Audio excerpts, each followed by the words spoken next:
Prior to the modern tunnel and bridge system built in the 1960s, travel through the inland mountain valleys were very slow and dangerous in British Columbia. This was especially true for the Fraser Canyon. Early travelers in the 19th century who traveled the Caribou Trail had to contend with rickety bridges and wooden trestles constructed on the walls of the Fraser Canyon.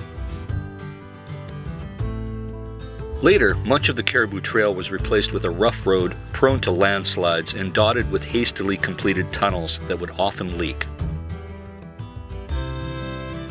I always wondered what happened to some of those old tunnels, and as a kid I remember seeing the old Hell's Gate tunnel off the highway, which is now hidden due to forest overgrowth during the last 60 years of disuse.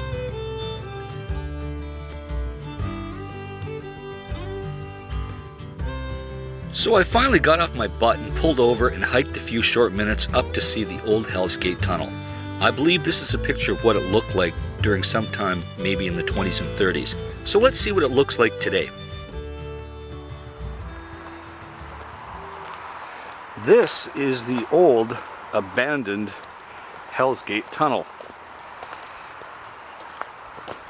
I've never actually been in the tunnel before.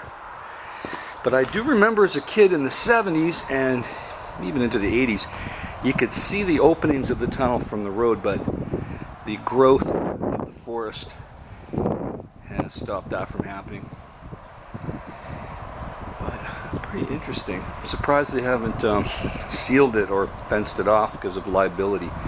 So it looks like it's collapses over the decades. But it's a little piece of BC history if you're ever at the Hell's Gate in the Fraser Canyon. It's only about like a 2-minute hike from the parking lot to get up here.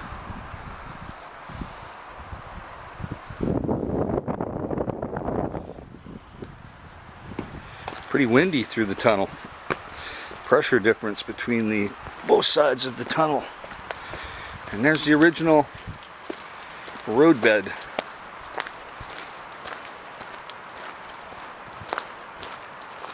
Whoa, wow, the pressure sure is different. Man, once you get out of the opening of the tunnel, it's not so windy anymore. Anywho, let's go back to the RV, make some miles. The modern concrete-lined Hell's Gate Tunnel was completed in 1960. Behind the Hell's Gate Tunnel is the Caribou Tunnel, which completed the entire modern tunnel system in 1964. In the meantime, folks, stay safe and keep your wheels on the ground.